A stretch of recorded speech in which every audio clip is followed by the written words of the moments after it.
Before you begin prospecting, before you begin any prospecting, let me walk through 10 things that you need to do. Because otherwise, chances of your prospecting being successful is zero. I guarantee it. I did write the book, High Profit Prospecting, and I'm sharing with you today some ideas from my book, A Mind for Sales. Let's get into the 10 things. Number one, don't start what you can't finish. Don't start what you can't finish. What do I mean by that? Too many times what happens is salespeople will say, I'm going to call a bunch of prospects. I'm going to start a bunch. And what happens is they get busy, they get sidetracked, and they don't have the ability to follow up and follow through. You see, the key thing is, unless you can manage X number of prospects all the way through your process, don't even start with them. Because otherwise, all you're going to do is you're going to make a single call and they're not going to go anywhere. Number two, know the value of the outcomes you create for your prospects. How do you know that? Look at your current customers. What are the outcomes that you've been able to create for your current customers? This is what you're zeroed in on. And when you look at the outcomes you've created for your current customers, begin to identify them by vertical, by industry type, by segment, whatever it is. And as you are calling prospects, you're going to be able to think to yourself, this is going to work. This is going to work, because chances are the outcomes that that similar type of customer is looking for is going to match up to what you were able to achieve with another company, with another customer. Number three, know your POE. POE, point of entry. Point of entry. This means, how are you going to lead off? What are you going to lead off with? You can't lead off with a wonderfully feature-driven statement. They don't care who you are. They don't care what you make. What they care about are their problems. So I've got to be able to understand them well enough by vertical, by segment, by however it is, and that I'm able to identify and begin coming in and approaching you from a prospecting standpoint by knowing your business well enough to be able to have an intelligent conversation. That's know your POE. Number three, be clear on your CTA. CTA, call to action. Now, you never make a prospecting call, I don't care what it is, from an email, phone call, voicemail, whatever it might be, without having a clear call to action. And this means it's got to be simple enough.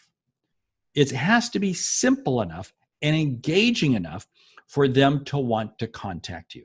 Now, don't kid yourself. Don't think that you're going to get a high abundance of people suddenly calling you back just because you left them a voicemail. No, but you do have to be clear, because there will be customers, there will be prospects who will call you back, but you have to be clear. You have to be able to articulate it very simply. Number five, identify your ICP. ICP is Ideal Customer Profile. Who is it? What does your ideal customer look like? Remember back when I talked about know the value of the outcomes?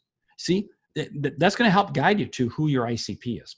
The tighter you can be on who your ICP is, the better your POE is going to be, the better your CTA is going to be, the better everything is going to be working for you, because you're going to be able to craft your messages around just them. ICP. Number six, know how to qualify. You see, you may be reaching out to your ICP. You may have a great POE and a great CTA, you may have a great CTA, but if you don't know how to qualify, what are your criteria for qualifying if this prospect or lead is really a valid potential customer? Because otherwise what happens is you just wind up with suspects. And if you don't have a clear process, what's the criteria you're looking for? What are the questions that you need answered? What's the information that you need to know? Either because you've learned it from the outside, doing work on the customer, or you've heard it from their mouth, from talking with them, but you know how to qualify them. Number seven, you've got to be able to have a firm cadence. A firm cadence means I may have a 15-step cadence. I may have a 20-step cadence, and I'm firm at sticking to it and working my way through that list. Because I know when I don't work through that list, and I stop after 5 or 6, I'm not going to be successful. The firm cadence is the one that you follow all the way through, knowing that the bulk of your interactions are going to come down around contact 17, 18, 19, 20, those last 3 or 4. whatever it is that you have in your cadence. And your cadence must also include a time frame. In other words, you say, I've got 15 steps or I got 20 steps, and I'm going to do this in a period of 23 days, 25 days, 26 days, 18 days, whatever it might be. But you stay firm to that. Number 8, know your measurements. How are you going to measure success in your pipeline? How are you going to measure it? Now, I'm not about just measuring for the sake of measuring, but I do want to know. I do want to know how I'm going to measure success. So I know that if I put 100 leads in here, I'm going to get 3 or 4 customers out here in the bottom.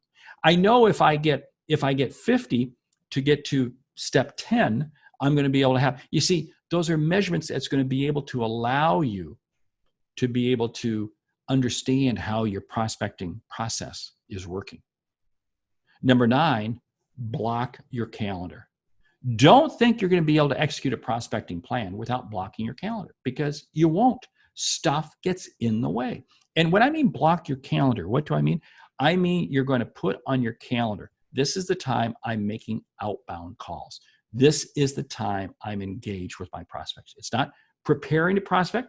It's not uncovering leads. It's not finding out this. It is the time that I'm actually engaging with prospects in one form or another. And number 10, confidence factor.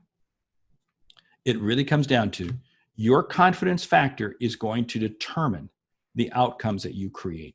And you see, if you believe in how you can help people, if you believe that you can help these people you're calling, then it becomes your responsibility to call them. You see, here's the whole thing. Our whole objective when we're prospecting is to help others see and achieve what they didn't think was possible. They're not going to be expecting our call. They're not going to be looking. They didn't wake up this morning saying, wow, I hope I get a call from Mark Hunter. No. But it's your job to make it happen for them. It's your job, and yes, you will be interrupting them. But you will gladly interrupt them in a moment because you know that you have the ability to help them. You may have to reach out to them 5, 10, 15 times, but you're going to do it because you know you can help them. And when you help them, guess what? Then you're able to help them achieve some of the outcomes that you've helped other customers achieve. What is sales? Sales is about helping others who don't know they need help to be able to see and achieve what they didn't think was possible. I talk about this and a whole lot more in my new book, A Mind for Sales. I really do hope you pick up a copy of it. I really do. Hey, I'm Mark Hunter, the Sales Hunter. Great selling.